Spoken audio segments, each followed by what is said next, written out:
आत्मा डिवाइन से जुड़ी हुई है, जो आपके अपने असल मकसद से अलाइन करती है। ध्यान दें कि इस विजुअलाइजेशन में आप कैसे महसूस कर रहे हैं।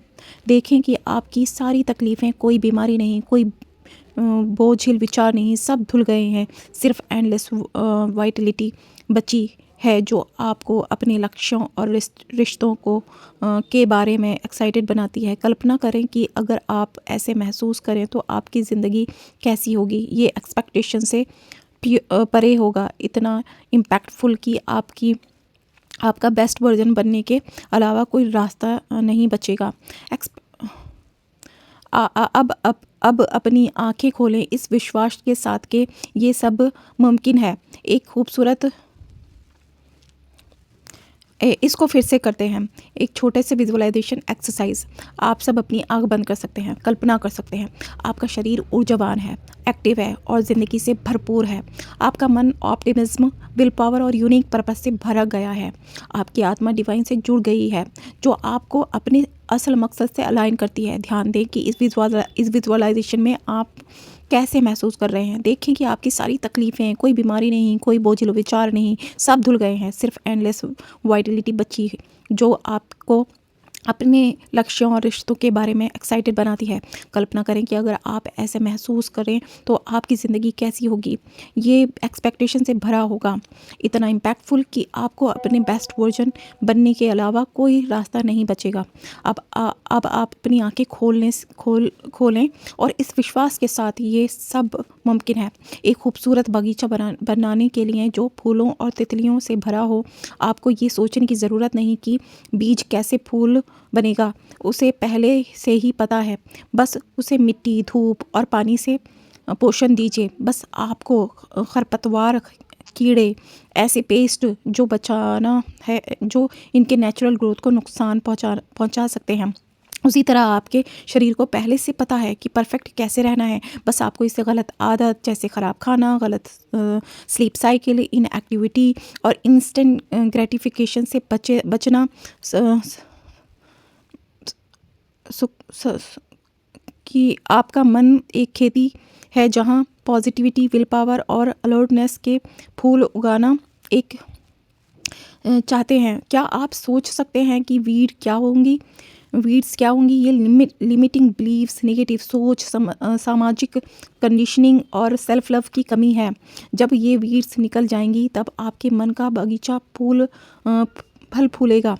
मतलब आपकी सारी मेंटल एबिलिटीज़ आपके बेस्ट सेल्फ की साथ अलाइन हो जाएंगी। एक स्वस्थ शरीर, पर्पसफुल लाइफ और दुनिया पर पॉजिटिव इम्पैक्ट के रूप में दिखेंगी। जो आपके सबसे अच्छे के लिए नहीं है, उसे हटा दीजिए और देखें कैसे आपका शरीर वापस ऊर्जावान हो जाता है। ज़िंदगी इतनी छोटी है कि किसी एक बीमारी या दूसरी चीज़ की चिंता में पड़े रहें। आप स्वस्थ रहने के हकदार हैं और ये मुमकिन है। कंसिस्टेंसी और सब कुछ आपके मन से शुरू होता है, आपकी इनविजिबल सुपर पावर से। दुनिया की स्थिति आजकल ऐसी है कि हम सब सामूहिक रूप से ये मान बैठे हैं कि शरीर और मन की बीमारियां टोटली अनअवॉइडेबल हैं और यहाँ रहने के लिए आए हैं।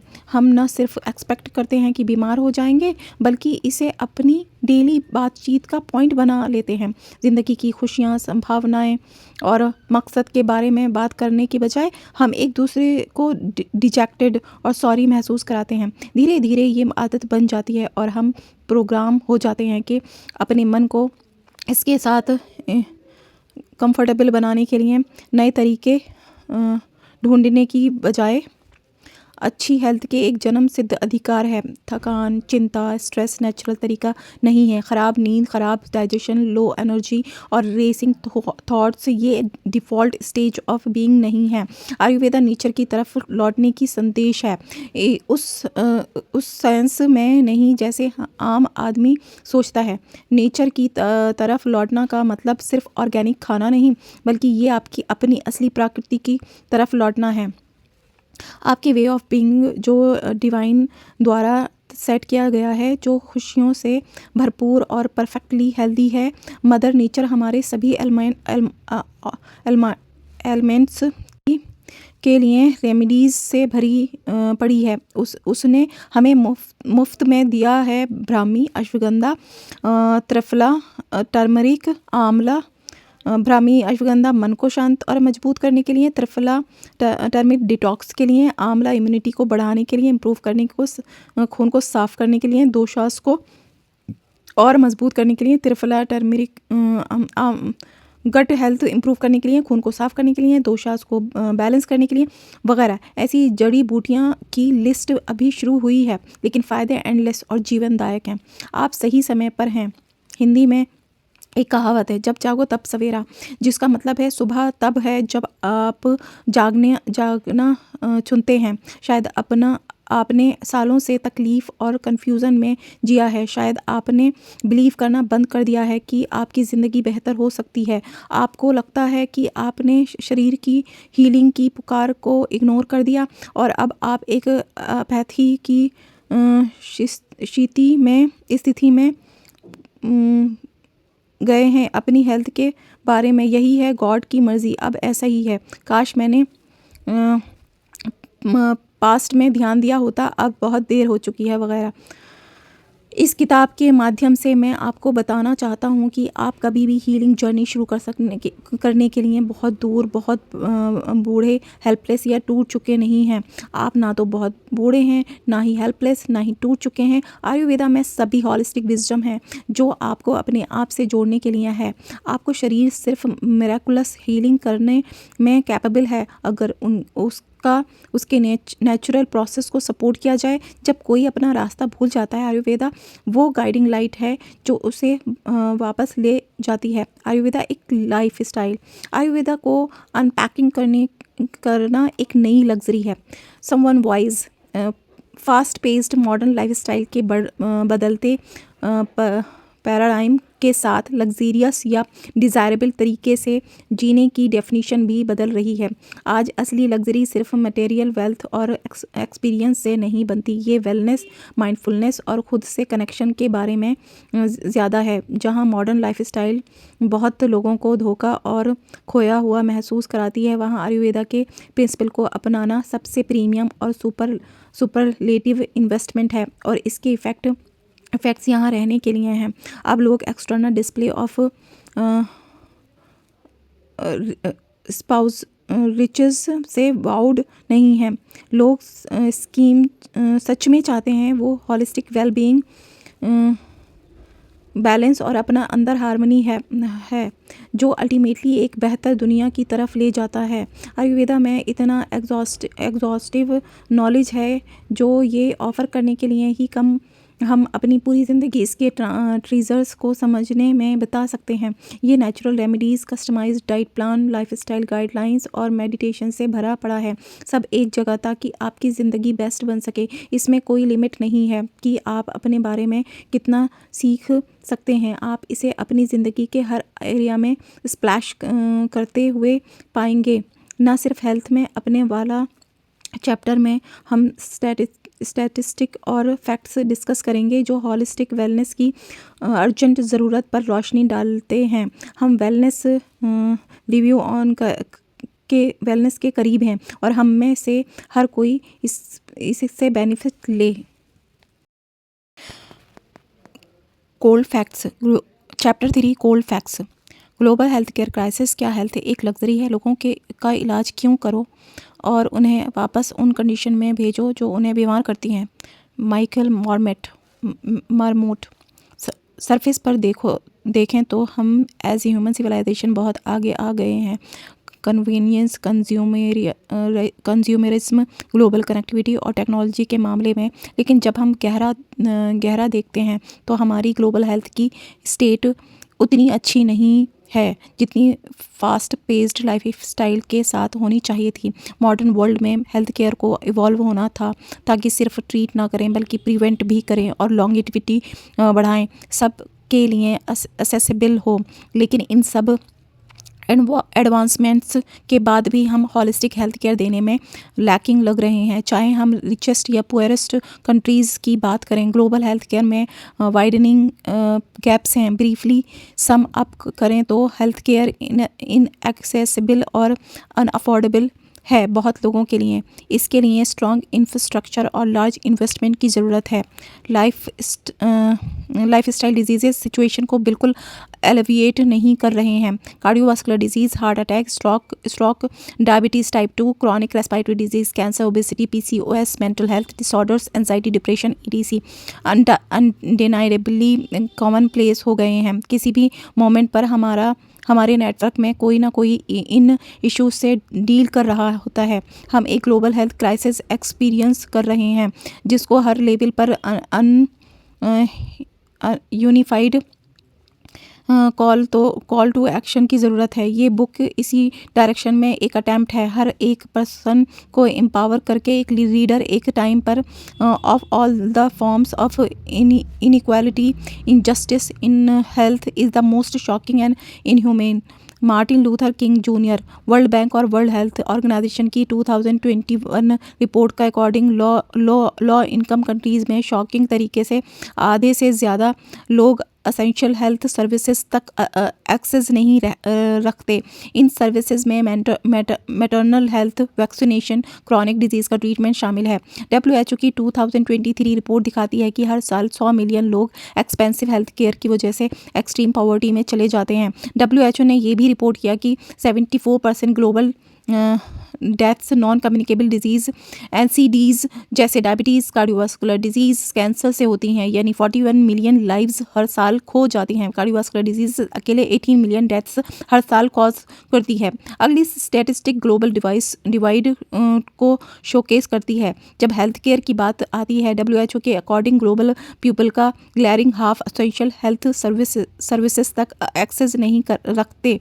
इसका मतलब है कि बिलियन ऑफ पीपल जो लॉ और मिडिल इनकम कंट्रीज़ से हैं, क्लीन वाटर, एंटीबायोटिक्स और मैटरनल हेल्थ केयर से डिप्राइव्ड हैं। ये इनइक्वालिटीज़ सिर्फ वेल्दियर नेशन पॉपुलेशन तक लिमिटेड नहीं हैं, वहाँ भी मिलियंस ऑफ पीपल इंफ्रास्ट्रक्चर और केयर से डिप्राइव्ड हैं। कई लॉ इनकम कंट्रीज़ हैं इलेक्ट्रिसिटी की कमी, स्किल्ड स्टाफ की कमी और सर्जिकल टूल्स की कमी डेथ्स का कारण बन जाती हैं, चाहे पेशेंट की डिजीज़ क्यूरेबल भी हो। ग्लोबली स्पीकिंग 930 मिलियन से ज़्यादा लोग अपनी इनकम का 10% हेल्थ केयर पर खर्च करते हैं। हेल्थ जो पहले नॉर्मल लाइफस्टाइल का हिस्सा माना जाता था, अब बहुत ज़्यादा कमोडिफाइड हो गया है। मतलब मेडिकल ट्रीटमेंट अब लोगों के बारे में कम और प्रॉफिट्स के बारे में ज़्यादा हैं। मिलियंस ऑफ पीपल इसलिए मरते हैं क्योंकि उनकी कंडीशंस इनक्यूरेबल नहीं हैं, बल्कि ट्रीटमेंट उनकी रीच से बाहर हैं। जेनरिक मेडिकेशंस भी कुछ कंट्रीज़ में हाई प्राइस्ड हैं, जो कॉरपोरेट इंटरेस्ट्स को सर्व करती हैं, लोगों की वेलबींग को नहीं। इन स्टैगरिंग स्टैटिस्टिक्स के साथ एक बात क्लियर है कि हमें प्रिवेंशन पर फोकस करना है और ट्रीटमेंट्स के लिए हमें हॉलिस्टिक वेलनेस पर रिलाई करना होगा जो नेचुरल रेमेडीज़ से ड्राइवन हो। लोगों को ये इम्पॉर्टेंट फैक्ट रियलाइज़ करना चाहिए कि हमारी कई इश्यूज़ सिर्फ प्रिवेंटेबल नहीं हैं बल्कि मैनेजेबल और रिवर्सिबल भी हैं। माइनर एडजस्टमेंट से हमारे लाइफस्टाइल में healthy diet, physical activities, stress management और रेगुलर स्लीप साइकिल कंडीशंस जैसे टाइप 2 डायबिटीज़, हाइपरटेंशन, ओबेसिटी कुछ हार्ट कंडीशन के लिए वंडर्स कर सकते हैं। इसका डायरेक्ट मतलब है कि हमें हमारी मेडिकेशन और सर्जरीज़ पर डिपेंडेंसी बहुत कम हो सकती है। अगर हम हैबिट्स की पावर जानें तो हमें हमारे यूनिक नीड्स के लिए डिज़ाइन हो। लाइफस्टाइल डिजीज़ एक अर्बन पैंडेमिक लाइफस्टाइल डिजीज़ के केसेस जैसे obesity, hypertension, type 2 diabetes, cancer और heart diseases ETC global trend है। पिछले कुछ डिकेड से केसेस अलार्मिंग रेट पर बढ़ रहे हैं। और क्या है cause? Inactivity, poor stress management, processed foods का ओवर कंजम्पशन और शीर इग्नोरेंस। क्योंकि अगर हम अपने लाइफस्टाइल चॉइसेस की जायरिंग इफ़ेक्ट समझ पाते तो हम 2 बार सोचते कुछ भी कंज्यूम करने से पहले जो हमें सर्व नहीं करता। अर्बन पैंडेमिक के लिए सिर्फ हम ही ब्लेम हैं। हम ऑर्गेनिक को छोड़कर प्रोसेस्ड और आर्टिफिशियल को ऑब्सेस्ड हो गए हैं। किसी तरह हम fast food, sugary drink, quick grab snacks and high fat meals की ग्रिल्स और ग्लैमर में कैरीड अवे हो गए हैं। सबसे ज़्यादा माइंड बॉगलिंग ये है कि इन प्रोसेस्ड फूड्स ने होम कुक्ड फूड को रिप्लेस कर दिया, जो घर की सेफ्टी में प्रिपेयर्ड होता था। हमने कभी प्रोसेस्ड आइटम्स को अपनी आंखों के सामने कुक होते नहीं देखा, लेकिन हम अपनी फ्रेंड्स और फैमिली के साथ गॉबलिंग थीम डाउन करते वक्त एक आंख भी नहीं मारे। जब हेल्दियर ऑप्शंस अवेलेबल होते हैं तो भी ये कुछ लोगों को सेटिस्फाइंग नहीं लगते। कभी सोचा क्यों? क्योंकि जंक और प्रोसेस फूड साइंटिफिकली एडिक्टिव दिखाई दिए हैं। अल्ट्रा प्रोसेस फूड ब्रेन के रिवॉर्ड सिस्टम को टारगेट करते हैं ताकि पर्सन कंपल्सिव ईटिंग डेवलप करे, क्रेविंग आए और इन दोनों पर कंट्रोल खो दे। हाई शुगर, फैट और सॉल्ट वाले फूड्स भी ब्रेन के रिवॉर्ड सिस्टम को हाईली स्टिमुलेट करते हैं, डोपामाइन रिलीज़ करते हुए, जो फील गुड हार्मोन है। आपको ये जानकर सरप्राइजिंग होगा कि आपकी favourite fast food chain food cook नहीं करती, वो उसे डिज़ाइन करती है ताकि जब फ्लेवर और टेक्सचर्स की बात आए तो राइट स्पॉट हिट करें। ये फूड्स आपके कभी फुल फीलिंग नहीं देते और आप मोर के लिए क्रेविंग करते रहोगे और आपको पता भी नहीं चलता। अब शुरू ओवर ईटिंग। जो कोई क्रैब स्नैक्स आपको इंस्टेंट ग्रेटिफिकेशन देता है, वो आपको बार बार चाहिए होने पर मजबूर करती है। ये कोई कोइंसिडेंस नहीं है, ये बाय डिज़ाइन है। यहाँ कुछ स्टैटिस्टिक्स हैं जो फाइंडिंग्स को सपोर्ट करती हैं। एक अनयूजुअल एडिक्शन 2022 में हुआ एक ग्लोबल रिव्यू, ये मिला कि लगभग 14% एडल्ट्स फूड एडिक्टेड कैटेगरी में कंसीडर किए जा सकते हैं। येल फूड एडिक्शन स्केल पर ये परसेंटेज ओबेसिटी वाले लोगों में और ज़्यादा है और बीइंग ईटिंग 25 to 40% ओबेसिटी वाले लोग स्केल पर फूड एडिक्टेड थे और whooping 50 to 70% being eating disorder वाले लोग फूड एडिक्टेड कंसीडर किए गए। 2011 स्टडी जो fMRI यूज़ करके हुई थी ने डिस्कवर किया कि ओबेज लोग जो फूड एडिक्टेड थे उनके पास below average number of dopamine receptors थे। ड्रग एडिक्ट्स की तरह रिड्यूस डोपामीन रिसेप्टर्स का मतलब है कि equal amount of eating pleasure के लिए ज़्यादा फूड चाहिए। ये लीड करता है पहले से ज़्यादा खाने पर ताकि सेटिस्फाइड फील हो। ब्रेन स्कैन्स ना दिखा दिया कि हाईली प्रोसेस फूड इतने एडिक्टिव हैं कि ये वही ब्रेन रीजन्स एक्टिवेट करते हैं जो हाईली एडिक्टिव ड्रग्स जैसे कोकेन करते हैं। ये अलार्मिंग फाइंडिंग है जो एक्सप्लेन करती हैं क्यों लोग जंक और प्रोसेस्ड फूड छोड़ नहीं पाते। अगेन ये एडिक्टिव बनने के लिए मेड हैं। ये फूड्स ब्रेन सिस्टम को एक्टिवेट करते हैं जो क्रेविंग और रिवॉर्ड्स कंट्रोल करता है।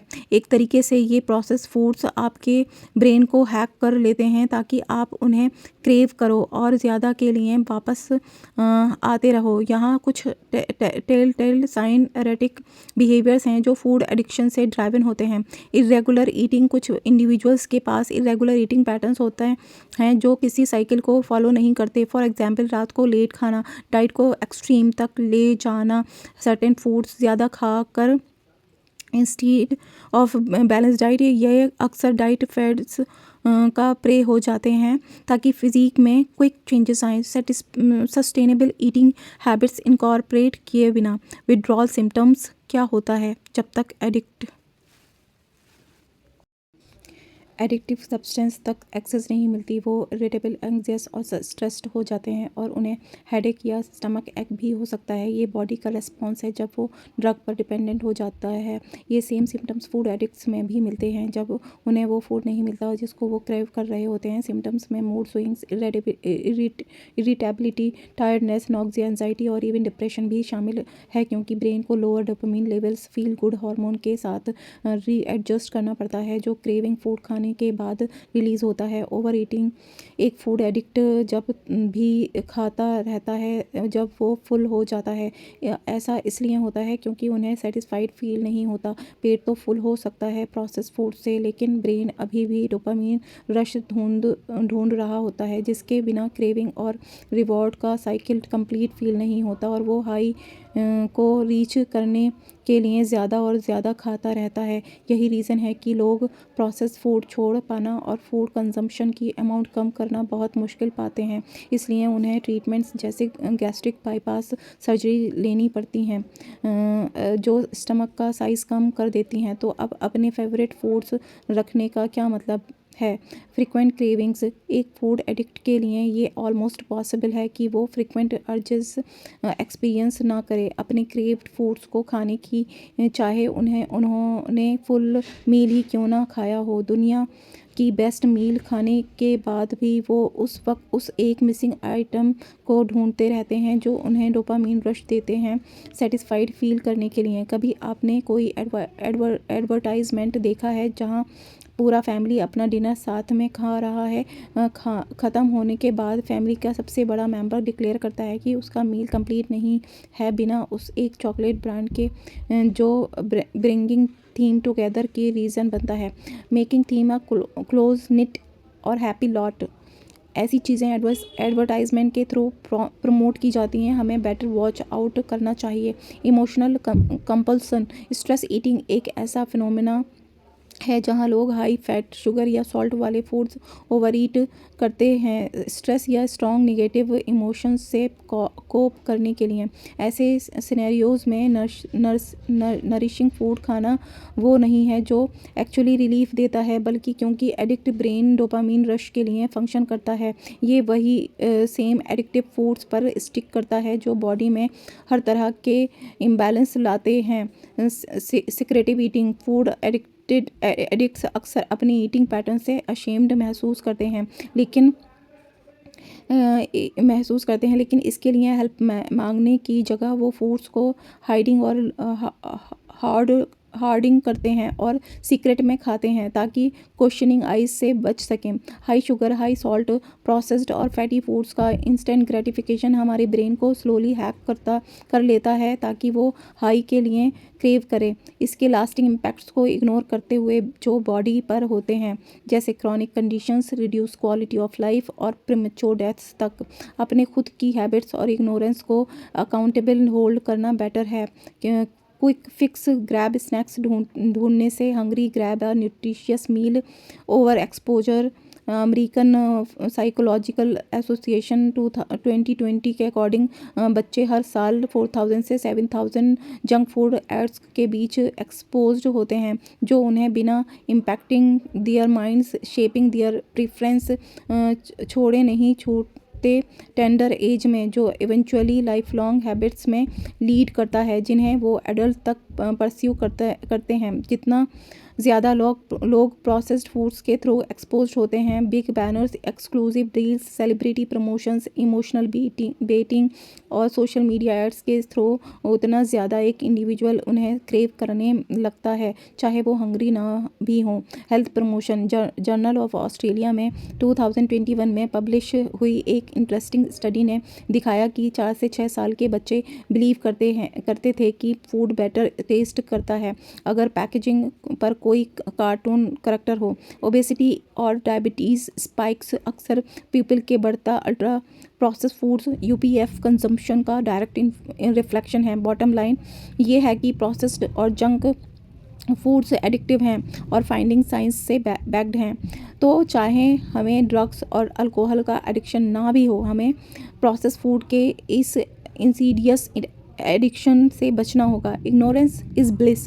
हमारे डिस्कशन ने अब तक फूड इंडस्ट्री पर लाइट डाली है कि वो कैसे थ्राइव करती है, हमें हमारी इग्नोरेंस और वीकनेस पर। इसका हमारी इंटेलेक्ट से कोई लेना देना नहीं है। लोग खुद को एजुकेट करना चाहिए उस पर कि वो खुद को और अपने लव्ड वंस को क्या खिला रहे हैं। इवन हेल्दी प्रोडक्ट्स में हिडन शुगर्स, ट्रांस फैट और हार्मफुल एडिक्टिव्स होती हैं। लोग लॉन्ग रन में, चाहे हम उनके साइड इफ़ेक्ट्स जानते हों, हम डाउन प्ले करते हैं और नॉर्म को फॉलो करने का चूज़ करते हैं जो केयरफुली क्राफ्टेड है मार्केटिंग टीम से, लेकिन डैमेज जल्दी या देर से सामने आ ही जाता है। ये वो छोटी चीज़ें हैं जो हम इग्नोर करते हैं। लेबल्स पर लो फैट, ज़ीरो शुगर जैसे वर्ड से मत घुमाओ, ये अभी भी हार्मफुल इंग्रेडिएंट्स कंटेन कर सकते हैं। बच्चे और ऑर्गेनिक वाले क्योंकि उनकी यंग माइंड विजुअल क्यूज़ से सबसे ज़्यादा अफेक्टेड होते हैं और इमोशनल क्यूज़ से भी। वो ब्रांड लोगोज़ पर पिक अप करते हैं बिना ये जाने कि पढ़ना कैसे है। The down side of western medicine, the doctor of the future will give no medication but will interest his patients in the care of the human frame, diet and in the cause of prevention of disease। Thomas Edison का ये coat सोचने पर मजबूर करता है कि अगर वो आज के ग्लोबल हेल्थ केयर का करंट स्टेट देखते तो कैसे रिएक्ट करते। जैसे पहले डिस्कस किया, वेस्टर्न मेडिसिन अक्सर सिम्टम्स को सप्रेस करने पर टारगेट करती हैं इंस्टीड ऑफ रूट कॉज पर काम करने के, जबकि ये इमरजेंसी केयर, सर्जरीज और इन्फेक्शंस को कंट्रोल करने में इफेक्टिव रही हैं। इसके सिग्निफिकेंट डैमेजिंग इफेक्ट हैं। इस बुक का ये पार्ट वेस्टर्न मेडिसिन के टैक्सिंग इफेक्ट्स पर लाइट डालती है। दुनिया भर में वर्ल्ड हेल्थ ऑर्गेनाइजेशन 2022 के अकॉर्डिंग कम से कम 50% मेडिसिन या तो गलत प्रिस्क्राइब होती हैं, डिस्पेंस्ड होती हैं या इनएप्रोप्रिएटली बेच दी जाती हैं। उनके ओवर यूज़ और ओवर प्रिस्क्रिप्शन के हिंट्स देते हैं। 50% पेशेंट ने उन्हें सही से नहीं लिया। ये अपना आप में वेस्टर्न मेडिसिन के ओवर यूज़ का एक वेकअप कॉल है। इसके पॉपुलेशन के लिए कई आउटकम्स होते हैं। रिव्यू ऑन माइक्रोबियल रेजिस्टेंस के अकॉर्डिंग, जो ड्रग रेजिस्टेंस को हाईलाइट करती है, जो ग्लोबल एंटीबायोटिक रेजिस्टेंस में रिजल्ट हुई है। लगभग 70,000 लोग एनुअली 7 लाख लोग एनुअली इसलिए मर रहे हैं क्योंकि उनके इन्फेक्शंस ने ड्रग ट्रीटमेंट को रिस्पॉन्ड नहीं दिया। ये नंबर साल 2050 तक 10 मिलियन डेथ्स एनुअली तक बढ़ सकता है अगर ट्रेंड कंटिन्यू करती है। ओवरडोज भी डेथ्स या एडिक्शन तक लीड कर सकते हैं। यूएस में ओपोइड प्रिस्क्रिप्शन की सबसे बड़ी नंबर है, अबाउट 75,000 डेथ्स के साथ जो सिंथेटिक ओपोइड्स से ही होते हैं। नेशनल इंस्टीट्यूट ऑफ हेल्थ की रिपोर्ट के अकॉर्डिंग इंडिया में भी ओवरडोज का इशू स्टडी हो रहा है। फाइंडिंग्स ने दिखाया कि मेडिकेशन ओवरडोज एक मेजर पब्लिक हेल्थ कंसर्न बन रहा है, जिसमें सबसे common damages, organ failure, strong reactions in the body और ड्रग रेजिस्टेंस हैं। बढ़ती मेंटल हेल्थ कंसर्न के साथ एंटी डिप्रेसेंट्स भी ओवर यूज्ड हो रहे हैं। Organization for Economic Corporation and Development countries में ओवर यूज़ की नंबर्स 2000 से 2020 तक डबल हो गई हैं। ये ओवर डिपेंडेंस कंसर्निंग है क्योंकि ये लोग को उनकी मिजरी की रूट कॉज के साथ काम करने से दूर भागा सकता है, जो इमोशनल या सोशल हो सकता है। वेस्टर्न सिस्टम ऑफ मेडिसिन अक्सर हमें हेल्थ के नॉर्मल फेजेस को मेडिकलाइज करती है, जो प्रीटी नॉर्मल होते हैं उन्हें ऐसा दिखाती है जैसे उन्हें ट्रीटमेंट की ज़रूरत है। For example, western medicine ageing, menopause etc को ट्रीट करती हैं। फॉर एग्जांपल, साउथ कोरिया में लोग अननेसेसरी सर्जरीज अंडरगो करते थे थायराइड कैंसर डायग्नोसिस की वजह से, जो उनकी मेंटल मोर्टालिटी रेट को कुछ अफेक्ट नहीं करती थी। New England journal of medicine की 2024 स्टडी के अकॉर्डिंग डायग्नोसिस में इंक्रीज 15 फोल्ड तक था अर्ली स्क्रीनिंग की वजह से। ये डाटा दिखाता है कि लोग कैसे डिजीज़ को फाइंड अवे करने के बहाने में ट्रीटमेंट्स अंडरगो करते हैं जो बॉडी में कभी ऐसे अराइज ही नहीं होती। Chapter 4 Debunking Myths 1 Ayurveda is too outdated for modern life style. ये जो लोग सोचते हैं कि आयुर्वेदा बहुत पुराना है और मॉडर्न लाइफ के लिए सुटेबल नहीं है, ये गलत है। आयुर्वेदा एक्चुअली फ्लेक्सिबिलिटी की बात करता है। जैसे हर सीज़न में डाइट चेंज होती है, वैसे ही मॉडर्न लाइफ में भी थोड़ी एडजस्टमेंट करके हम आयुर्वेदा को फॉलो कर सकते हैं। आयुर्वेदा सिर्फ एंशिएंट नॉलेज नहीं बल्कि टाइम टेस्टेड विजडम है जो आज भी रिलेवेंट है। Myth 2 Ayurveda is painstakingly slow. Myth 2 Ayurveda is painstakingly slow, even ineffective. बहुत लोग सोचते हैं कि आयुर्वेदा बहुत स्लो है और रिजल्ट्स नहीं देता, लेकिन सच ये है कि आयुर्वेदा ने कभी क्लेम नहीं किया कि वो ओवरनाइट रिजल्ट देगा। एक्चुअली मॉडर्न रिसर्च से पता चलता है कि आयुर्वेदा इफेक्टिव है। स्विट्जरलैंड, यूएस एंड जापान जैसे डेवलप्ड कंट्रीज़ में आयुर्वेदा का क्लिनिकल रिसर्च हो रहा है। आयुर्वेदा का अप्रोच है कि हेल्थ को overall function of the patient की तरह देखें, not just the disease. Clinical studies have shown that Ayurvedic treatment specifically for chronic conditions like arthritis, skin diseases, anxiety, irritable bowel syndrome, etc. effective है। Myth 3, where is the evidence for Ayurveda? Ayurveda has evidence, scientific backing भी है globally, modern science as well, even though it is just not only an infant compared to Ayurveda's wisdom of thousands of years। Western medicine की problems book में western medicine के issue भी discuss किए हैं। Accessibility, western medicine low income areas में accessible नहीं है, urban areas में ही ज़्यादा फोकस है। इंडिया में 70% पॉपुलेशन रूरल एरियाज़ में है, लेकिन 65% मेडिकल स्पेशलिस्ट्स अर्बन एरियाज़ में हैं और 81% स्पेशलिस्ट का शॉर्टेज कम्युनिटी हेल्थ सेंटर्स में है। स्क्वीड स्टैटिस्टिक, फार्मास्यूटिकल कंपनीज अपने फेवर में स्टैटिस्टिक्स मैनिपुलेट करते हैं। Industry funded clinical trials 3.6 times ज़्यादा लाइकली हैं पॉजिटिव रिजल्ट शो करने के लिए compare to non industry funded trials. Side effects, ADR, adverse drug reactions. जब आप मेडिसिन से ठीक होने की कोशिश करते हो तो दूसरी प्रॉब्लम हो सकती है। ADR हॉस्पिटलाइजेशन और डेथ्स का लीडिंग कॉज है। Western medicine main health care associated infections, HAI, surgery के बाद इन्फेक्शंस, ऑर्गन डैमेज, इम्प्लांट्स में प्रॉब्लम, ये सब कॉमन है। WHO के अकॉर्डिंग हर 100 हॉस्पिटलाइज्ड पेशेंट में से 7 हाई इनकम कंट्रीज़ में और 15 लो मिडिल इनकम कंट्रीज़ में। Myth 4, Ayurveda is all about herbal knowledge. बहुत लोग ये सोचते हैं कि आयुर्वेदा सिर्फ हर्ब्स और जड़ी बूटियों के बारे में है, लेकिन ये पूरी तरह गलत है। आयुर्वेदा एक कंप्लीट सिस्टम ऑफ मेडिसिन है जो माइंड, बॉडी एंड सोल को अंडरस्टैंड करता है। आयुर्वेदा एक्चुअली बहुत ज़्यादा कम्प्रीहेंसिव है। ये लाइफस्टाइल को एक्नॉलेज करता है, डाइट और न्यूट्रिशन की इंपॉर्टेंस को रिकॉग्नाइज करता है, मेंटल और इमोशनल हेल्थ पर फोकस करता है, प्रिवेंशन पर एम्फेसाइज करता है। सर्जिकल प्रोसीजर्स इन आयुर्वेदा बुक मेंशन करती है कि आयुर्वेदा में सर्जरी का रिच हिस्ट्री है। सुश्रुता संहिता, ये आयुर्वेदा का सर्जिकल एस्पेक्ट है। सुश्रुता को फादर ऑफ सर्जरी कहा जाता है। सर्जिकल टेक्निक एक्सप्लेन है इंक्लूडिंग कॉस्मेटिक प्रोसीजर, इंजरीज और ट्रोमा का ट्रीटमेंट। ये describe over 300 surgical instrument in his text. 120 surgical procedure were documented. Shalya Tantra surgery mental health और वेरियस साइकोसोमेटिक डिसऑर्डर्स को एड्रेस करता है। बहुतांश विद्या, ग्राह चिकित्सा, साइकेट्री मेंटल स्ट्रेस मैनिफेस्टेशन को फिजिकल डिजीज़ के तरह ट्रीट करता है। माइंड, बॉडी एंड सोल की यूनिटी को अंडरस्टैंड करता है।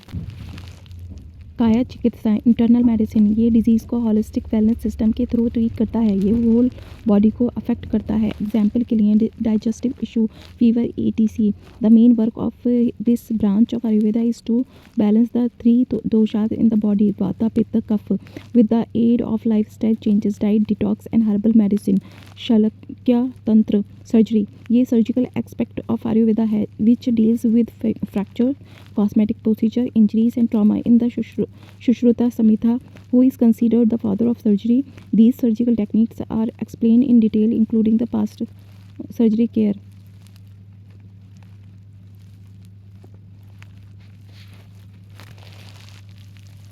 फ्री नेचुरल रेमेडीज़, ये लिमिटेड नहीं है।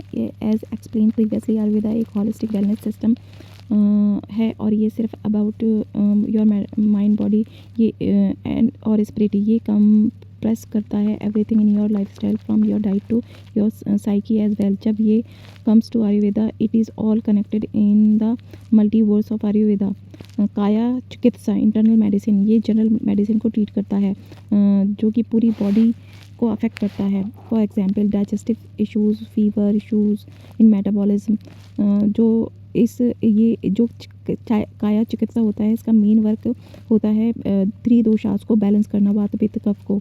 लाइफस्टाइल में चेंजेस लाकर, डाइट में चेंजेस लाकर, डिटॉक्स करके और हर्बल मेडिसिन से शल्य Tantra surgery, this is the surgical aspect. जैसे पहले बताया गया है, आयुर्वेदा सिर्फ नेचुरल रेमेडीज़ तक लिमिटेड नहीं है। ये एक होलिस्टिक वेलनेस सिस्टम है जो माइंड, बॉडी एंड स्पिरिट तीनों का ख्याल रखता है। इसमें सबसे पहले काया चिकित्सा आता है, इंटरनल मेडिसिन कहते हैं उसको। ये ब्रांच उन डिजीज़ पर काम करता है जो पूरा बॉडी सिस्टम को अफेक्ट करते हैं, जैसे digestive problem, fever, metabolism issues. इसका मेन फोकस होता है बॉडी के 3 दोषास को बैलेंस करना, वात, पित्त, कफ। इसके लिए life style changes, diet, detox और हर्बल मेडिसिन का यूज़ किया जाता है। शल्य तंत्र सर्जरी, ये आयुर्वेदा का सर्जिकल ब्रांच है। इसमें फ्रैक्चर, कॉस्मेटिक प्रोसीजर, इंजरीज और ट्रॉमा जैसे केसेस डील किए जाते हैं। सुश्रुता संहिता में सुश्रुता को सर्जरी का फादर माना जाता है। उन्होंने surgery technique, post surgery care, human anatomy, sterilisation और सर्जिकल इंस्ट्रूमेंट्स के बारे में डिटेल में बताया है। उन्होंने 300 से ज़्यादा surgical procedure, 120 surgical instruments describe किए हैं। सबसे पहले प्लास्टिक सर्जरी, नोज रिकंस्ट्रक्शन भी सुश्रुता से ही रिलेटेड माना जाता है। इसी वजह से उन्हें वर्ल्ड वाइड सर्जिकल प्रैक्टिस का फाउंडेशन देना वाला माना जाता है। भूत विद्या, ग्रह चिकित्सा, साइकेट्री, ये ब्रांच मेंटल हेल्थ और साइकोलॉजिकल डिसऑर्डर से रिलेटेड है। इसमें स्ट्रेस, मेंटल डिस्टर्बेंस और माइंड से जुड़ी प्रॉब्लम का ट्रीटमेंट होता है। आयुर्वेदा ये मानता है कि माइंड, बॉडी एंड सोल एक दूसरे से जुड़े हुए होते हैं, इसलिए अगर माइंड पर स्ट्रेस होता है तो उसका इफेक्ट बॉडी पर भी होता है। Acid reflux, palpitations, high blood pressure, body ache, joints pain, psoriasis. Ayurveda का हॉलिस्टिक अप्रोच ये मानता है कि ऐसी डिजीज़ का सिर्फ मेडिसिन से नहीं बल्कि रूट कॉज से ट्रीटमेंट ज़रूरी होता है। प्लस आयना रिजुविनेशन, ये आयुर्वेदा की वो ब्रांच है जो हेल्थ को एनहांस और रिडिफाइन करने पर फोकस करती है। इसका एम होता है इम्यूनिटी बढ़ाना, ओवरऑल वाइटलिटी इंप्रूव करना, लॉन्गेविटी, लंबी और हेल्दी लाइफ बढ़ाना। इसमें टेलोर्ड लाइफस्टाइल और थेरेपीज़ होती हैं जो बॉडी और माइंड दोनों को रेजुनेट करती हैं। ये एंटी एजिंग रेजिमेंट्स पर भी फोकस करती है जो हर इंडिविजुअल के लिए अलग अलग हो सकते हैं। इसका मेन गोल होता है ओवरऑल जनरल हेल्थ इंप्रूव करना। इसकी हॉलिस्टिक और नेचुरल अप्रोच की वजह से ये दुनिया भर में पॉपुलर है। कौमाराभ्यत्या पीडियाट्रिक, ये ब्रांच चाइल्ड हेल्थ से रिलेटेड है। इसमें प्रीनेटल केयर, प्रेगनेंसी के दौरान care, post natal care, delivery के बाद केयर दोनों इंक्लूड होते हैं। ये चाइल्डहुड डिजीज़, इम्यूनिटी डेवलपमेंट और प्रॉपर न्यूट्रिशन पर फोकस करती है। आयुर्वेदा कहता है कि बच्चों की स्ट्रॉन्ग इम्यूनिटी के लिए सही डाइट और लाइफस्टाइल बहुत ज़रूरी है। इस ब्रांच के through pregnant women, infants, young children सबकी केयर की जाती है। वजीकरण, रिप्रोडक्टिव हेल्थ, ये ब्रांच फर्टिलिटी और रिप्रोडक्टिव हेल्थ से रिलेटेड है। Infertility issues, reproductive system balance, mental और इमोशनल फैक्टर्स का इफेक्ट सब कंसीडर किया जाता है। ये सिर्फ प्रेगनेंसी में हेल्प नहीं करता बल्कि हेल्दी ऑफस्प्रिंग, हेल्दी बेबी के लिए भी सपोर्ट करता है। इसका approach mind, body, reproductive system तीनों को बैलेंस करना होता है। अगर तंत्रा टॉक्सिकोलॉजी, ये आयुर्वेदा की वो ब्रांच है जो पॉइजन्स और टॉक्सिन्स से डील करती है, जैसे snake bites, poisonous plants, food poisoning, environmental toxins. इस ब्रांच का काम होता है बॉडी से टॉक्सिन्स को रिमूव करना, डिटॉक्सिफिकेशन, पॉइजन्स की इफेक्ट को न्यूट्रलाइज करना, फर्स्ट एड और इमरजेंसी मैनेजमेंट। इसमें इन्वायरमेंटल में प्रेजेंट हार्मफुल सब्सटेंस से बॉडी को प्रोटेक्ट करने की गाइडलाइंस भी होती हैं। शालक्य तंत्रा, ENT ऑप्थेल्मोलॉजी, ये ब्रांच हेड रीजन के डिजीज़ से रिलेटेड है, जैसे आइज़, ईयर्स, नोज़, थ्रोट। ये बॉडी के सबसे सेंसिटिव ऑर्गन्स में से होते हैं, इसलिए इनकी स्पेशल केयर की ज़रूरत होती है। इस ब्रांच में इन ऑर्गन के डिसऑर्डर्स का आयुर्वेदिक ट्रीटमेंट किया जाता है। नेज़ल ड्रॉप, आई वॉशेस, नेत्र तर्पणा, आई रेजुविनेशन थेरेपी और हर्बल पेस्ट जैसे स्पेशलाइज्ड थेरेपीज़ होती हैं। ये थेरेपीज़ ऑर्गन को लॉन्ग टाइम तक हेल्दी रखने में हेल्प करती हैं और प्रिवेंशन पर ज़्यादा फोकस करती हैं। ऊपर मेंशन की गई सारी डिसिप्लिन्स मिलकर आस्थना आयुर्वेदा कहलाती हैं। इनमें आयुर्वेदा की 8 ब्रांचेस शामिल होती हैं। आयुर्वेदा सिर्फ हर्ब्स का नॉलेज नहीं है, बल्कि ये प्रिवेंशन, हीलिंग और ह्यूमन एनाटॉमी का कंप्लीट साइंस है। Ayurveda is less practical and more spiritual. मतलब आयुर्वेदा ज़्यादा स्पिरिचुअल है, प्रैक्टिकल कम है। सच ये है कि आयुर्वेदा स्पिरिचुअलिटी को इम्पोर्टेंस देता है, लेकिन साइंटिफिकली साउंड भी है। दुनिया भर की ऑर्गेनाइजेशन से आयुर्वेदा को साइंटिफिकली इफ़ेक्टिव माना है। आयुर्वेदा के डायग्नोस्टिक मेथड्स जैसे नाड़ी परीक्षा, पल्स डायग्नोसिस, जीवा परीक्षा, टंग डायग्नोसिस साइंटिफिक स्टडीज़ में भी वैलिड और अलाइन पाए गए हैं। आयुर्वेदा का मेन थेरेप्यूटिक अप्रोच होता है दोषास को बैलेंस करना। इसमें मेडिटेशन और माइंडफुलनेस भी इंक्लूड होते हैं, जो बॉडी पर रियल प्रैक्टिकल इफ़ेक्ट्स डालते हैं। आयुर्वेदा हीलिंग की मल्टीपल ब्रांचेस रखता है, जिन्होंने उन लोगों को भी रिजल्ट्स दिए हैं जो वेस्टर्न मेडिसिन से डिसअपॉइंटेड हो चुके थे, सिर्फ इसलिए कि ये स्पिरिचुअल भी है। इसका मतलब ये नहीं कि ये प्रैक्टिकल नहीं है। जब आयुर्वेदा को सही तरह से अप्लाई किया जाता है तो ये बहुत प्रॉमिसिंग रिजल्ट्स देता है। क्लिनिकल स्टडीज़ ने ये भी दिखाया है कि आयुर्वेदिक डिटॉक्सिफिकेशंस पंचकर्मा इन्फ्लामेशन कम करता है, ऑक्सीडेटिव स्ट्रेस कम करता है, ओवरऑल बॉडी हीलिंग को इम्प्रूव करता है। Myth 6, anyone can follow Ayurvedic detoxification. मतलब कोई भी बिना गाइडेंस के डिटॉक्स कर सकता है, ये मिथ है। पंचकर्मा या डिटॉक्सिफिकेशन प्रैक्टिसेस आयुर्वेदा के अकॉर्डिंग हाई स्पेशलाइज्ड प्रोसीजर होती हैं, जैसे वमना, बस्ती, विरचना, नास्या, रक्तमोक्षणा। ये सब थेरेपीज़ एक्सपीरियंस्ड आयुर्वेदिक प्रैक्टिशनर की सुपरविज़न में ही करनी चाहिए। बिना एक्सपर्ट गाइडेंस के इनको करना अनसेफ हो सकता है।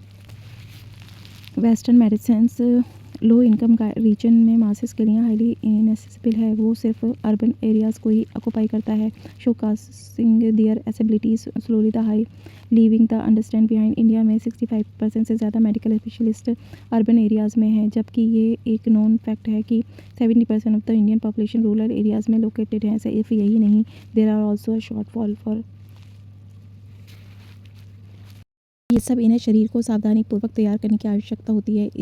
इन विषहरण प्रथाओं डिटॉक्सिफिकेशन प्रैक्टिस के पूर्ण होने के बाद व्यक्ति के उपचार के बाद की देखभाल, पोस्ट थेरेपी केयर की भी आवश्यकता होती है, ताकि अनुकूल परिणाम पूर्ण रूप से प्राप्त हो सकें। इसमें से कुछ विषहरण थेरेपी गर्भावस्था के दौरान और जब शरीर बहुत कमज़ोर हो, हृदय की बीमारियाँ हो या संक्रमण हो, या तब सलाह योग्य नहीं है। कोई भी गहन आयुर्वेदिक अभ्यास करने से पहले एक आयुर्वेदिक चिकित्सक से परामर्श लेना चाहिए, जबकि कुछ लोग अपनी अज्ञानता के कारण आयुर्वेद को श्रद्धा विज्ञान सीडो साइंस के रूप में खारिज कर सकते हैं। इसकी प्रभावशीलता तुलनीय बनी हुई है। आयुर्वेद की प्रणाली ने हमेशा रोकथाम, समग्र स्वास्थ्य और फलदायी जीवन शैली में गहरी अंतर्दृष्टि प्रदान की है, जिसे पश्चिमी चिकित्सा नज़रअंदाज करती है। आयुर्वेद जादुई या चमत्कारी नहीं है, ये वास्तविक है, और ये आपको एक ऐसा जीवन जीने में मदद करने के लिए यहाँ है जो आपकी पूर्ण क्षमता का उपयोग करता है। आयुर्वेद की और वैज्ञानिक दृष्टिकोण ने केवल इसकी प्रभावशीलता को साबित किया है। यदि हम आयुर्वेद को आधुनिक चिकित्सा का मार्ग प्रशस्त करने देते हैं तो ये उपचार के नए क्षितिज हो सकता है, जैसे दुनिया अभी खोजना शुरू कर रही है। आयुर्वेद की व्यापक अस्वीकृति, उसकी जटिल संरचना और मानव जाति की सेवा करने के हज़ारों वर्षों के गौरवशाली अनुभव को नज़रअंदाज करती है। हर गुजरते दिन के साथ आधुनिक शोध इसकी प्रतिभा के प्रति जाग रहा है। आयुर्वेद गहन अवलोकन, प्रयोग और निष्कर्ष पर आधारित है, जो बिल्कुल वैज्ञानिक है। जितना लोग ये विश्वास करना चाहेंगे कि आयुर्वेद केवल विश्वास, रहस्यवाद और अन्य सांसारिक बातों के बारे में है, वास्तव में ये हज़ारों वर्षों के आयुर्वेदिक चिकित्सकों की विरासत होने का दावा करता है, जो अपनी विधियों को प्रयोग और परीक्षण और त्रुटि विधियों के साथ पुरस्कृत करते रहे हैं, जो किसी भी वैज्ञानिक खोज के समान है। इच्छाधारी व्यर्थ विषयवासी होने के बजाय आयुर्वेद हमेशा अनुभवजन्य डेटा में निहित रहा है, जिसका अर्थ है अवलोकन, प्रयोग और व्यवहारिक अनुभव के साथ प्राप्त जानकारी। अनुभवजन्य डेटा किसी भी वैज्ञानिक विधि के लिए साक्ष्य प्रदान करने और परिकल्पनाओं को मान्य करने के लिए आवश्यक है। किसी अन्य चिकित्सा प्रणाली ने व्यक्ति के अद्वितीय यूनिक कॉन्स्टिट्यूशन के आधार पर व्यक्तिगत उपचार का बीड़ा नहीं उठाया। ये केवल ये दर्शाता है कि आयुर्वेद मानवता की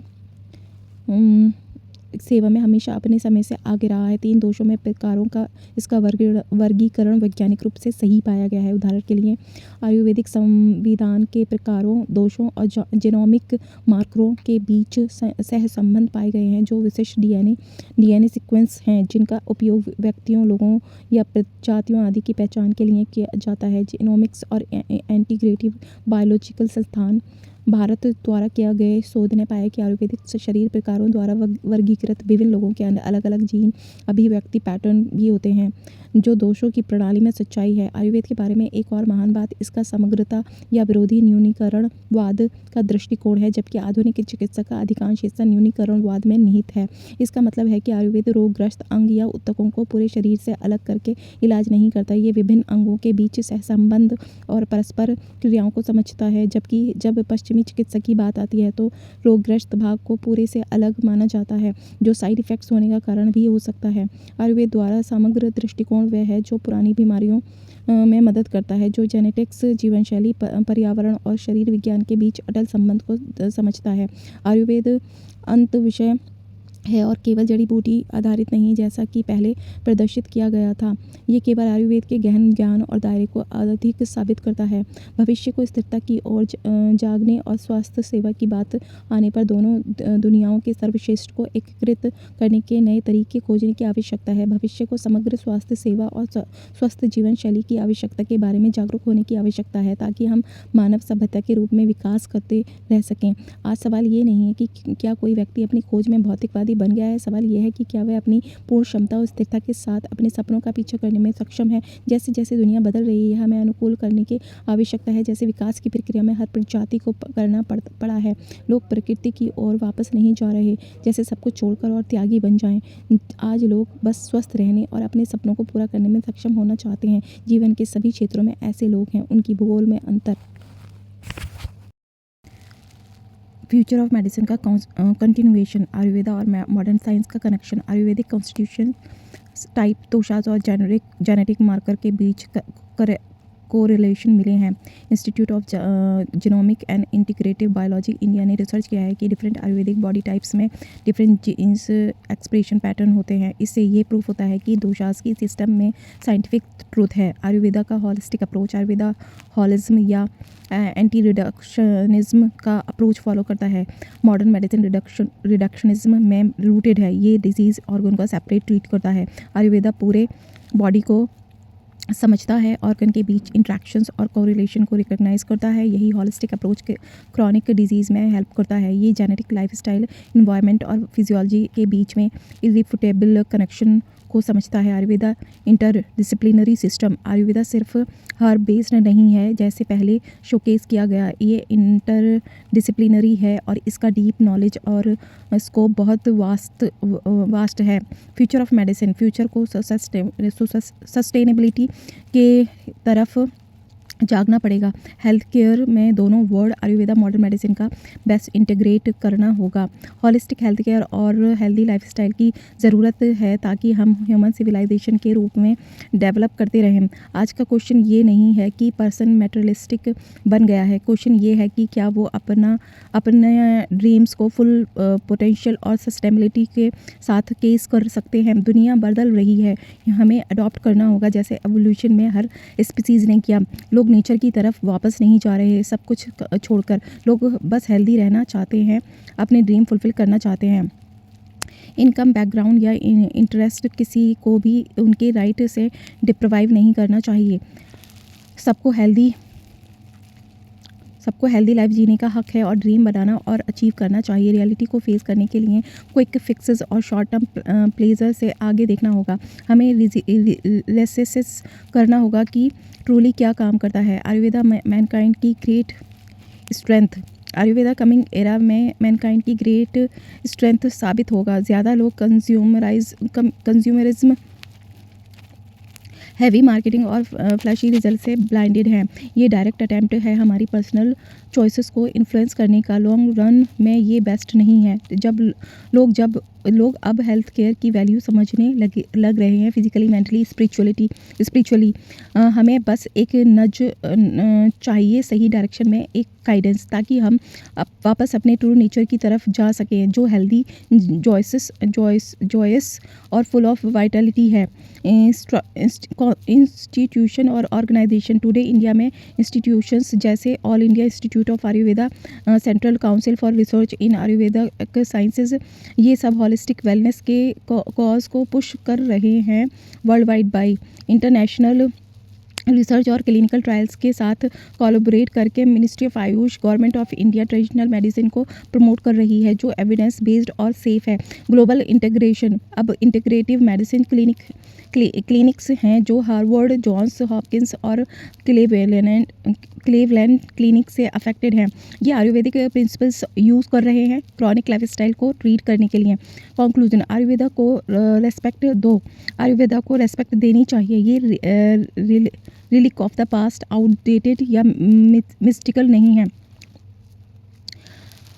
ये टाइम के टेस्ट को पास कर चुका है। ये टाइम के टेस्ट को पास कर चुका है अपने एम्पेरिकल अप्रोच से। इसका अप्रोच नाउंस्ड है और एक्सपीरियंस पर बेस्ड है। ये entire being of a person को ट्रीट करता है, सिर्फ एक बॉडी पर पार्ट को नहीं। वेस्टर्न मेडिसिन का गोल सिम्टम्स ट्रीट करना है, आयुर्वेदा का हाईएस्ट गोल है मेंटल, फिजिकल, स्पिरिचुअल वेलबींग को इम्प्रूव करना। आयुर्वेदा में सबसे इम्पॉर्टेंट ये है कि पर्सन एक पर्पसफुल लाइफ जी सके, जहाँ उन्हें कभी फेल ना होना पड़े, जहाँ वो अपनी लाइफ को फुलेस्ट तक एंजॉय कर सकें, एक लाइफस्टाइल के साथ जो उन्हें विभ्रांत रखती है। Chapter 5, The Lifestyle Pandemic, quote by Sadhguru. Ancient societies always saw diseases as something wrong, but modern science are treating disease as normal. Lifestyle pandemic का इंट्रोडक्शन, पहले लोग बिलीव करते थे कि फ्यूचर में फ्लाइंग कार्स होंगी और डिजीज़ कम्प्लीटली डिसअपेयर हो जाएंगी, लेकिन आज दुनिया के स्टेट देखो, हम अभी भी बेसिक्स फिगर आउट कर रहे हैं। लोग बहुत दूर आ गए हैं कन्वीनियंस और कंजम्पशन में, लेकिन जब मॉडर्न लाइफस्टाइल जीने की बात आती है तो हम कॉमन सेंस से ड्रिफ्ट कर गए हैं। डिजीज़ को एक्सेप्ट करना, पहले लोग बिलीव करते थे कि डिजीज़ अनवेलकम है और ओवरस्टे नहीं करनी चाहिए। आज लोग कंफर्ट पाते हैं बीमार होने में, मिजरेबल होने में, विक्टिम टैग होने में। लोग अपने बॉडीज़ को डिजीज़ फ्री बनाने के बारे में नहीं सोचते, वो ज़्यादा कंसर्न हैं ट्रेंड्स को कंज्यूम करने में। आज लोग डिजीज़ को इस न्यू मॉडर्न लाइफस्टाइल का पार्ट एक्सेप्ट कर चुके हैं। ऑलमोस्ट एवरीवन आज डेली बेसिस पर कुछ ना कुछ मेडिकेशंस ले रहे हैं। हम इसके साथ कंफर्टेबल हो गए हैं। ये एक इनविजिबल पैंडेमिक है। लाइफस्टाइल पैंडेमिक की नेचर, मैनकाइंड पास्ट में कई पैंडेमिक्स से हिट हुए हैं जो हमें ट्रॉमाटाइज्ड फील कराती हैं, लेकिन ये इनविजिबल लाइफस्टाइल पैंडेमिक इतना इनसीडियस ख़तरनाक है कि ये अनकंफर्टेबल नहीं फील कराती। ये शॉर्ट टर्म प्लेजर और कंफर्ट के रूप में डिस्गस्ड है। ये इन्फेक्शियस नहीं है, बैक्टीरिया, वायरस या फोटोजेंस से नहीं फैलती। ये किसी और से नहीं बल्कि लोगों के द्वारा खुद वेलकम की जाती है। ये पैंडेमिक हमारी लाइफस्टाइल में वोवन है, ये हमारे साथ रहती है, पार्टीज़ में शामिल होती है, हमें कंफर्ट देती है। ये मूड स्विंग्स के दौरान होती है। ये क्वालिटी टाइम स्पेंड करने के तरीका है अपने लव्ड वंस के साथ। Lifestyle pandemic, non communicable disease का कॉज आज लाइफस्टाइल पैंडेमिक ही वजह है। Explosion of non communicable disease की, जैसे heart disease, diabetes, obesity, stroke, cancer. Lifestyle pandemic की स्पीड और मेंटल डिसऑर्डर्स और डेथ, हाइपरटेंशन और other mental disorder 70% of all deaths का रीज़न है दुनिया भर में अकॉर्डिंग टू WHO। हाँ, ये पैंडेमिक पूरी दुनिया को अफेक्ट कर रहे हैं। केसेस हर गुजरते दिन के साथ बढ़ते जा रहे हैं। मॉडर्न लाइफस्टाइल की डिमांड्स ने हम सबको कंफर्टेबल बना दिया है उन चीज़ों के साथ जो कभी नॉर्म नहीं होनी चाहिए थी ह्यूमन बॉडी के लिए। ह्यूमन बॉडी खुद को ऑप्टिमम हेल्थ में रख सकता है और डिजीज़ से प्रोटेक्ट कर सकता है, लेकिन सिर्फ तब जब हम फैक्टर्स इंट्रोड्यूस ना करें जो इसके स्मूथ फंक्शनिंग को इम्पेड करें। लाइफस्टाइल पैंडेमिक के कॉजेज़ हमने विलिंगली क्रिएट और एक्सेप्ट किया है, जैसे junk food, erratic sleep cycle, sugar food, physical inactivity, stress, substance abuse, superficial चीज़ों का ऑब्सेशन, स्पिरिचुअल को छोड़कर लाइफ स्टाइल पैंडेमिक की एफिशिएंसी, ये एक्सट्रीमली एफिशिएंट है स्प्रेड होने में। ये हमारी डेली कन्वर्सेशन का पार्ट बन गया है। हम इससे कुछ गलत नहीं मानते। एग्जाम्पल, जब कोई स्पेशल ओकेजन हो, लोग ब्रेनस्टॉर्म करते हैं कि कौन से जंक फूड और सब्सटेंस अब्यूज़ करें साथ में सेलिब्रेट करने के लिए। बच्चों के लिए हैप्पीनेस की डेफिनेशन, उनके favourite snacks with favourite cartoon character. Meal complete नहीं लगता बिना उस चॉकलेट ब्रांड के और कोल्ड ड्रिंक के। जब काम ओवरवेलमिंग हो जाए, रेस्ट और रिचार्ज करने के बजाय हसल कल्चर को फेवर दिया जाता है। जो रात भर जागकर कॉफ़ी के मग्स डाउन करता है, उन्हें अप्रिशिएट किया जाता है चाहे वो इंसोम्निया में गिर जाएं। जब लो एनर्जी लेवल हों, जूस और नट्स लेने के बजाय सस्टेनेबल एनर्जी के लिए अब एनर्जी ड्रिंक्स हैं, बॉडी के सिस्टम को इलेक्ट्रीफाई करने के लिए। लाइफ स्टाइल पैंडेमिक सक्सेसफुल क्यों है? एक बहुत इंटरेस्टिंग रीज़न है कि ये इतना सक्सेसफुल क्यों है स्प्रेड होने में। अनलाइक इन्फेक्शियस डिजीज़ जिनका नोटिसेबल सिम्टम्स होता है almost immediately, life style pandemic का क्वाइट स्लो और डीप इफेक्ट होता है जो डेली हैबिट से और स्ट्रॉन्ग बनता है। The cage of physical inactivity एक और पैंडेमिक, हैबिट्स का पैंडेमिक। जैसे पहले मेंशन किया, ये life style pandemic willingly welcome किया जाता है हमारी लाइफ्स में। टाइम के साथ ये इनसेपरेबल पार्ट बन जाता है। हम इसे इंस्टेंट में लेट गो नहीं कर पाते। हम डिपेंडेंट हो जाते हैं एक्सटर्नल हेल्प पर, मेडिसिन्स और थेरेपीज़ के फॉर्म में। The cage of physical inactivity, शारीरिक निष्क्रियता का पिंजरा। Quote by Charaka Acharya. व्यायाम और exercise is the effort that brings stability and strength to the body. Physical activity की इम्पोर्टेंस हम सब जानते हैं, एक्टिव होने की इम्पोर्टेंस, लेकिन हम सिंपली टाइम, एनर्जी और मोटिवेशन नहीं ढूंढ पाते इवन सिंपलेस्ट एक्सरसाइज करने के लिए। बिगनिंग में टफ होता है, लेकिन we had rather sleep till late then wake up early, और अपना एक्ट टुगेदर करना, शॉर्ट वीडियो देखते रहना लेट तक और जब चाहे सो जाना। यही रीज़न है कि मॉर्निंग में एनर्जी नहीं होती टाइम पर उठने की। Morning person versus night person. अब क्लासिफिकेशन है मॉर्निंग पर्सन या नाइट पर्सन का, लेकिन जहाँ तक आयुर्वेदा कंसर्न है, सूरज से पहले उठने की एडवाइस दी जाती है। डेली रूटीन स्टार्ट करनी चाहिए। टेक्नोलॉजी ने इनएक्टिव बना दिया, टेक्नोलॉजी की कन्वीनियंस ने हमें इनएक्टिव बना दिया है। ये एक फॉल्ट है। डेस्क पर 8 आवर्स बैठना, ड्राइविंग करना, स्क्रीन देखना, इससे एक लाइफस्टाइल बनी है जिसमें physical activity completely ruled out हो गई है। Research findings, heart disease, obesity, diabetes और कैंसर सब इनएक्टिविटी से कनेक्टेड हैं। ये मेजर रिस्क फैक्टर है। कंसर्निंग फैक्ट, सेडेंटरी लाइफस्टाइल के डिसएडवांटेजेस को रेगुलर एक्सरसाइज से कम्प्लीटली ऑफसेट नहीं किया जा सकता। एक पॉइंट के बाद you could still be at risk. Physical inactivity के इफेक्ट्स, लेथार्जिक फील करना, हार्ट मसल्स वीक हो जाते हैं, ब्लड सर्कुलेशन कम हो जाता है, फैट इंटरनल ऑर्गन्स में अकुमुलेट होने लगता है, फैट बैली डेवलप होती है, एनर्जी के लैक फील होती है, लो मूड्स होते हैं। एक्सरसाइज के बेनिफिट्स, मोबाइल रखता है, इंसुलिन लेवल मेंटेन करता है। एक्सरसाइज के बेनिफिट्स, हमें मोबाइल रखता है, इंसुलिन लेवल मेंटेन करता है, ब्लड प्रेशर मैनेज करता है, लिपिड प्रोफाइल इंप्रूव करता है, मेंटल वेलबींग सपोर्ट करता है, मसल्स और जॉइंट्स को स्ट्रॉन्ग बनाता है। की टेक अवेज,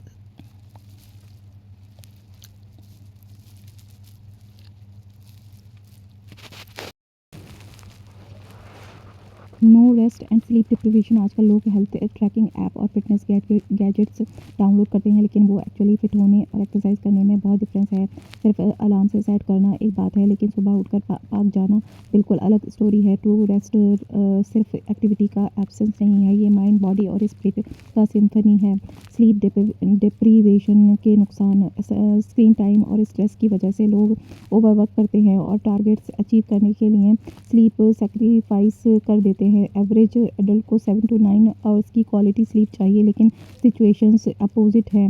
लोग नाइट शिफ्ट देखते हैं, वेब सीरीज़ देखते हैं, पार्टी करते हैं और इंसोम्निया की वजह से सो नहीं पाते। हेल्थ इफ़ेक्ट्स, टाइप 2 डायबिटीज़ का रिस्क बढ़ता है, कार्टिसोल, स्ट्रेस हार्मोन और ब्लड प्रेशर इंक्रीज़ होता है, कार्डियोवास्कुलर डिसीज़ेज़ का risk, weak immunity, poor brain function, damage tissue repair, beauty sleep real है, स्किन रिपेयर होती है, इन्फ्लेमेशन कम होता है, ब्लड सर्कुलेशन इंप्रूव होता है, स्ट्रोक, हाइपरटेंशन का रिस्क बढ़ता है।